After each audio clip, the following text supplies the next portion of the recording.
पौर्णिमा kitchen मध्ये आपलं स्वागत आहे। आज मी बनवणार आहे व्हेज बिर्याणी। त्यासाठी घेतलेले साहित्य, मी बासमती राईस घेतलेले आहेत, बीन्स घेतलेले आहेत अर्धी वाटी, वटाणा घेतलेला आहे अर्धी वाटी, गाजर घेतलेले आहे अर्धी वाटी, टमाटर घेतलेला आहे मी एक कट करून, पनीर घेतलेला आहे एक वाटी, फ्लावर घेतलेले आहे एक वाटी, अर्धी वाटी शिमला मिरची घेतलेली आहे, बटाटे एक वाटी घेतलेली आहे आणि 2 हिरव्या मिरच्या घेतलेल्या आहेत, दही घेतलेला आहे मी 2 चम्मच, अद्रक आणि लसूणची पेस्ट घेतलेली आहे, खडा मसाला घेतलेला आहे, कोथिंबीर घेतलेली आहे, 3 मोठे कांदे मी कट करून घेतलेले आहे उभे, घरगुती मसाले घेतलेले आहेत, 1 चम्मच लाल तिखट घेतलेला आहे, बिर्याणी मसाला घेतलेला आहे 1 चम्मच, घरगुती मसाला घेतलेला आहे अर्धा चम्मच आणि हळद घेतलेली आहे अर्धा चम्मच आणि मीठ घेतलेला आहे चवीनुसार। तांदूळ मी 20 ते 25 मिनिटं भिजायला लावते। आता हे भाज्या मी सगळं मिक्स करून घेते। वटाणा, बीन्स, शिमला मिरची, फ्लावर, बटाटा, गाजर,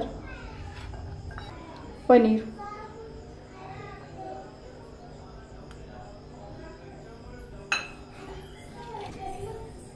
कोथिंबीर, दही, लिंबूचा रस आणि मी मसाले सगळे टाकते।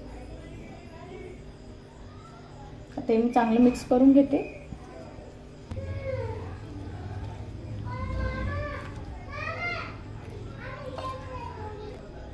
चांगलं मिक्स झालेलं आहे, मी आता झाकून ठेवते 15 मिनिटं। तोपर्यंत मी कांदा तळून घेते। तेल मी कढईमध्ये गरम करायला ठेवलं होतं, तेल गरम झालेलं आहे, मी आता कांदा तळून घेते। कांदा मस्त लालसर झालेला आहे पूर्ण, आता मी काढून घेते। 3 पळी तेल घेतलेले आहे, तेल गरम झालेलं आहे, मी आता कांदा टाकते।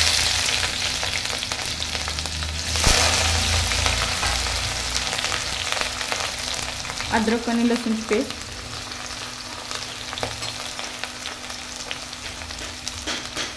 खडे मसाले थोडेसे टाकते,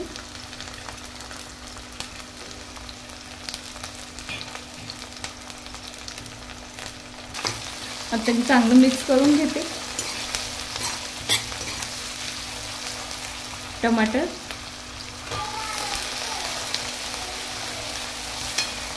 आता थोडंसं मऊ होऊ देते। आता हे मस्त मऊ झालेलं आहे, जास्त नाही थोडं झालेलं आहे। आता हे मी भिजवलेले साहित्य टाकते।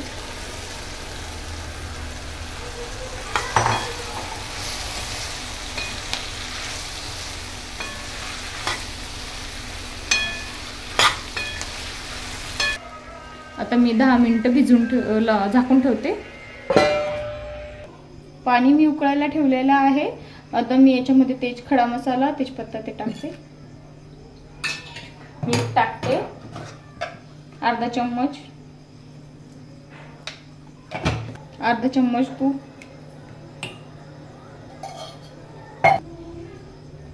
आता पाण्याला उकळी येऊ देते आणि मग तांदूळ टाकू। उकळी आलेली आहे, मी आता तांदूळ टाकते।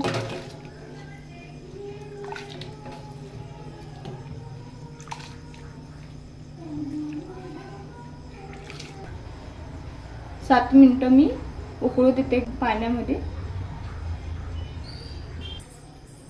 आता मस्त तांदूळ उकळून झालेले आहेत, आता मी भाजीमध्ये टाकून देते। आपल्या भाजीला पण मस्त 10 मिनिटं झालेले आहेत।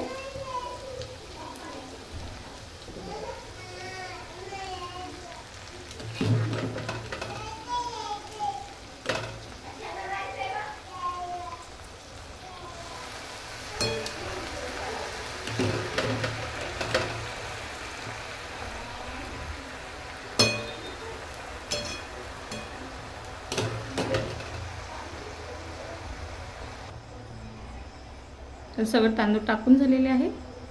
नंतर मी वरतून कांदा टाकते.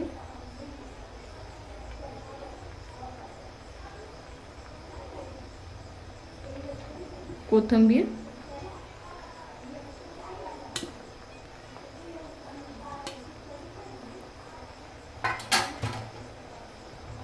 थोडासा लिंबू पिळते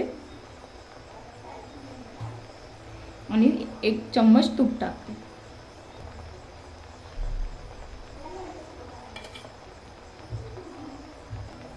पाच ते 6 मिनिटं आता मी झाकून ठेवते.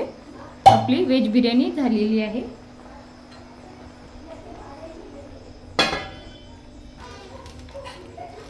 व्हेज बिर्याणी तयार आहे.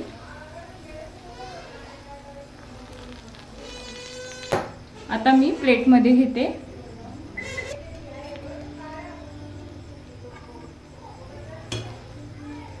मस्त सुगंध येतोय.